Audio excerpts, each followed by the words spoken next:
अदा डड मगे दातार जी आहे राज के रब खुदा बीजो ता बोलियूं ऐं सुणाया कंहिंखे सलाह सुनी में ता सण जो आहे बेली अल्लाह टीजो ता टारो ॾियो वञनि जत हला वण वण हेठि वीचारनि संजय कनि सलाह चौथी जो ता चित में जादू पवनि जत हली मिली हींअर सां लाया वञी सभु सिक पंजई जो ता पाक धणी मूंखे परवर ॾींहं पख उॾी उॾामी उॾी थिया वञी लाया सभु ॾुख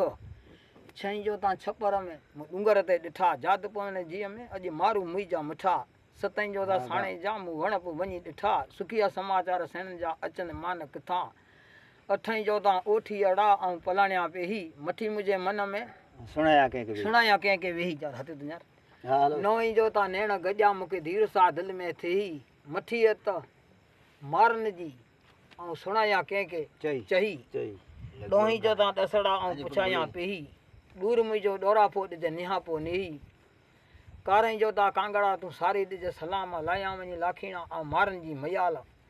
ॿारहं जो ता ॿारोचा मूं ॿोली में ॿधा पची पिया पटन में घुघरी सभु गुंद तेरहं जो ता ताड़े तवारियो तीहं वर ॾिहो ता वतन ते अॼु वसन ता मींहं चोॾहं जो ता चाड़ी का मूं डूंगर ते ॾिहां भिड़ी तंदी भावरनि सां वञी छाल थियां पंद्रहं जो ता पिरी मूंखे पल पल यादि पवनि दूर मुंहिंजा ॾोथी अड़ा छल हयाती हुजनि भला भला सोरहं जो ता सांग मुंहिंजो मारनि से कंदीअसि वञी कच्छ में ऐं पाड़ो पुहारनि सां सतरहं जो ता सेणनि में मूं सोबत न सारी मोहबत सां ता मिली रते हाणे वञा म पाहीं अरिड़हं जो ता उतर में बि केचन जी कतार वसारे हली आ वेड़ी चा मुंहिंजी कान कयां संभार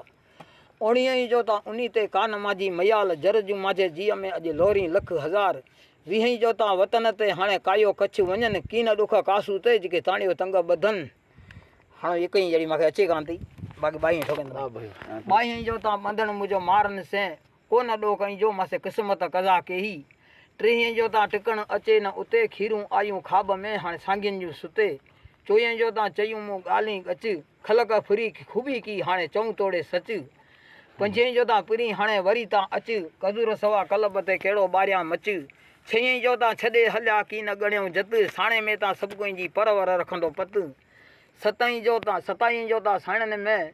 सोबत न सारी हा आहे अॻा यार हाणे विसरी आहे सताईं अठाईं जड़ी विसरी हाणे थी हाणे आमदवा हाणे आमदवा हाँ